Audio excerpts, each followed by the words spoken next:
tugiye kuri komini abanyeshuri ubwo buri muntu wese yatwaraga impamba. While we were there, everyone had carried some snacks. Mama wanjye adupfunyikira impamba je na mushiki wanjye. So my mother gave us a snack.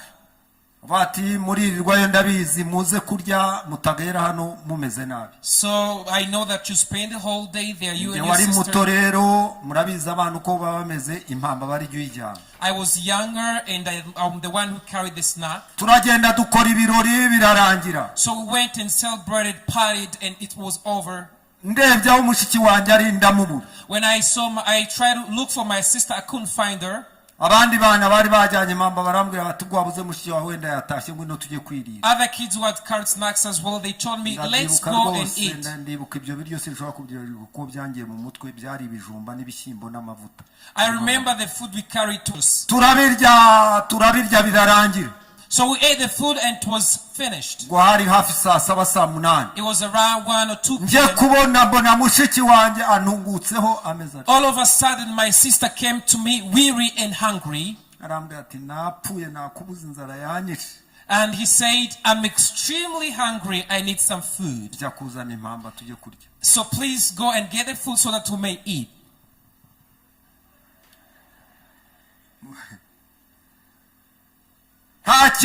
Nahise nturika ndarira nyine nari umwana. Right away I burst into tears. Arambaza ati Rwibasira kucyurize byagenze bite. And asked me, Rwibasira, why are you crying? What's going on? Nangwa impamba nayiriye. I started crying. I said, I ate all the food. Ati ni nayiriye n'abandi bambwiye ngo tujye kurya. He said, repeat again. Others told me to go and eat, and I ate all the food. Araturika ararira.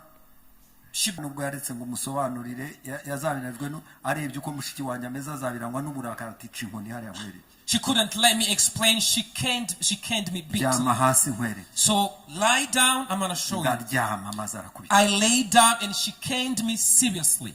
Ngira ngo ikibazo kirara. And I thought it was all over. Ngo dusige ku rugo hashize iminsi. So after a few days we were left home. My sister cooked. Ngo ajye kumva ko byayenda mubwira ni wampaye. When she was tasting, I said, please share with me. Ati wibuke ariko. And he said, remember impamba wariye. The food you ate alone. Mushiki wanjye yarinze ashingirwa impamba yarabaye impamba. My sister reached the point of getting married, but she couldn't forget the food. Ibi biratubwira iki? So what does this tell us? Birashoboka ko ari ikintu wahemukiweho. It is possible that somebody wronged you in one way or another. Ariko n'uyu munsi wicaye muri you can't forgive. Ariko natumwe ngo ngutangarize. But I have been sent to tell hari urufunguzo rugiye kuguhesha amahoro. There is a key that is about to give you peace. Rugiye kuguhesha umutekano. There is a key that is about to give you hari urufunguzo rugiye kuguhesha ibyiringiro. There is a key that is urufunguzo rugiye kugukingura imiryango. To open doors for you. Nuko ugira umutima w'imbabazi. It is to have a forgiving heart. Kandi imbabazi zivuye inyuma. And the heart from the bottom of your heart. Aya makuru dusomye. So the story we just read. Ni maremare afite ibice bitandatu. It is such lengthy narrative. Kuva ku gice cya 27. From the 27th chapter. Kugera kuri 33. To 33. Hari inkuru ndende ivuga ku bahungu babiri. There is a lengthy narrative speaking of two sons.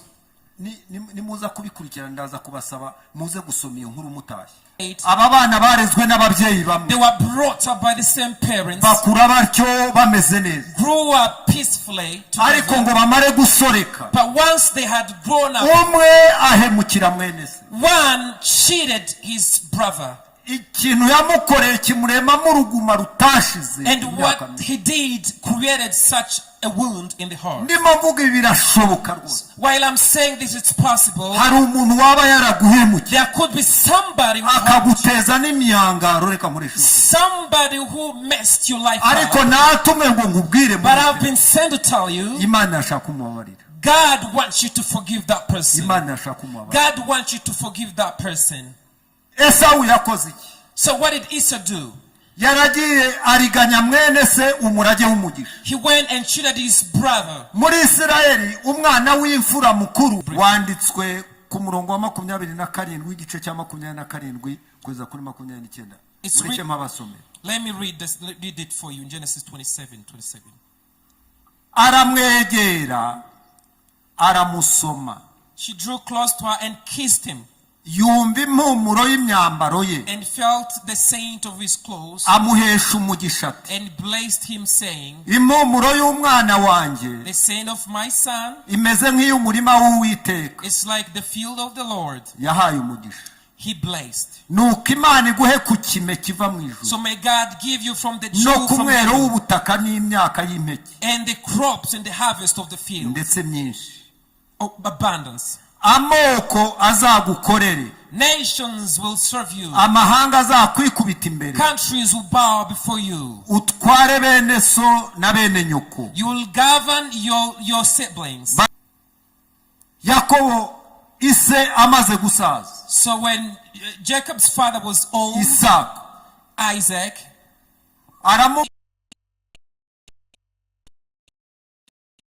elder son, go to the forest uhige umuhigo mwiza, and hunt a game. icyo uri bwicuza ubage, So what the prey you bring, come and slaughter it untekere inyama ziryoshye, and make me delicious meat uzinzanire and, nkurage umugisha, and bring it to me, then I'll bless you, kubera ko ngiye gupfa. because I'm about to die. Ndagira ngo mwumve icyo Yakobo yatwaye mukuru we. I want you to hear what Jacob.